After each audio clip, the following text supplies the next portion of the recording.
English को कैसे भेदेंगे, English में कैसे 50 में 50 लेकर आएंगे। बहुत बच्चों का क्या होता है कि इंग्लिश कमज़ोर होता है, हिंदी मीडियम से पढ़े होते हैं लेकिन समझ में नहीं आता कि इंग्लिश में कैसे स्कोर करें। तो 3 स्टेप में मैं आपको बताऊंगा कि 3 स्टेप में आप इंग्लिश को ख़त्म कर सकते हैं। ये 3 स्टेप अगर आप मान लेते हैं तो इंग्लिश की समस्या का समाधान है, ठीक है। इनको अवॉइड मत करना। पहला स्टेप हो गया आपको कि सिलेबस को कंप्लीट करना है। कहां से करोगे, तो each and every page of Plinth to Paramount, ये किताब ऐसी बनी है ना कि ये ब्रह्मास्त्र है इंग्लिश के लिए, ठीक है। इस किताब को पढ़ लिया तो इंग्लिश का पूरा सारा रोग खत्म, सारी किताबें खत्म। यहां पर इंग्लिश में इन्होंने ग्रामर में इतने अच्छे से एक एक बात बता रखी है, हिंदी में भी इंग्लिश में भी, कि आपको कोई समस्या नहीं आएगी। तो इंग्लिश में पहला स्टेप जो है प्लिंथ टू पैरामाउंट खत्म करना है। कैसे, उसके साथ सेकंड स्टेप को मर्ज करेंगे वो देखो। जैसे आपने यहां पर नाउन पढ़ा, नाउन आपने खुद से पढ़ा, अब नाउन पढ़ने के बाद उसके क्वेश्चन लगाओ उस किताब से, और दूसरा मिरर ऑफ कॉमन एरर की किताब से। मिरर ऑफ कॉमन एरर एक किताब आती है जहां पर आपको चैप्टर वाइज दे रखा है कि नाउन के 50 सवाल, प्रोनाउन के 50 सवाल, एडजेक्टिव के 50 सवाल, एडवर्ब के। तो मैंने जो पढ़ाई किया था वो मैंने ऐसे ही किया था कि पहले मैं इनकी किताब पढ़ता था, ग्रामर के सारे पॉइंट्स लिखता था कॉपी में, और उसके बाद जो है मैंने यहां पर मिरर ऑफ कॉमन एरर से क्वेश्चन लगाए। 2 स्टेप में होगा क्या कि एक टाइम पर आपका इस किताब के थ्रू पूरा का पूरा कवर हो जाएगा ग्रामर, ठीक है।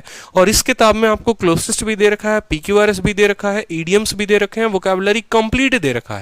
तो जो एक बच्चा है जो बेसिक से तैयारी करना चाहता है वो यहाँ की पूरी वोकैब याद कर ले। रटना है रट लो, ट्रिक बनाकर याद करना है कर लो, जैसे करना है। तो ये अपने आप में एक सेल्फ सफिशिएंट बुक है जहां वोकैब भी हो जाएगा और जहां ग्रामर भी हो जाएगा, ठीक है। तो ग्रामर के लिए आपको काम ये करना है कि ग्रामर में आपको इनकी किताब पढ़नी है और यहां से लगाना है। वोकैब में आपको काम ये करना है कि इनकी किताब से डेली एक पन्ना उठाना है और उस पन्ने को खत्म करना है, ठीक है। और तीसरा स्टेप आता है आपका प्रैक्टिस का, कि प्रैक्टिस कैसे करोगे। तो देखो, प्रैक्टिस के लिए 2 चीजें इंपॉर्टेंट है। जब आपका ये सिलेबस खत्म हो जाएगा ना, तो मैंने एक वीडियो बनाई थी और आप जाकर मेरी प्लेलिस्ट में देखोगे कि ये 4 एप्लीकेशन जिससे मेरे काफी मार्क्स बढ़े, या ये एप्लीकेशन जिससे मेरे मार्क्स बढ़े, उसमें मैंने इंग्लिश का एक बहुत ही बेहतरीन ऐप बताया है। एसएससी इंग्लिश क्विज के नाम से आता है, उसका डिस्क्रिप्शन भी मैं इसके लिंक में डाल दूंगा। उस एप्लीकेशन का फायदा ये, वो उसमें जितनी चीजें दी होंगी ना, आप उनको जाकर प्रैक्टिस करना।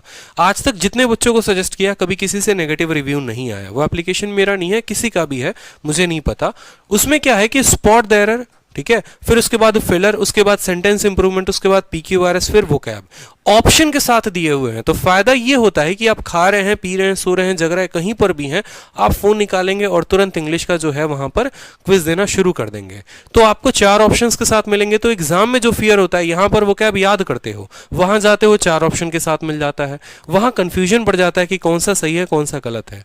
तो जो एप्लीकेशन है, उस एप्लीकेशन से अभी से क्विज की आदत डाल लोगे तो इंग्लिश में एक वक्त आएगा कि 45, 42.5, 45, 42.5 इतना स्कोर अच्छा बनना शुरू हो जाएगा अभी से ही, ठीक है। तो आप इस ऐप की मदद ले सकते हो। जिनको मोबाइल में ऐप चलाना नहीं आता वो किरण की किताब भी खत्म कर सकते हैं, ठीक है।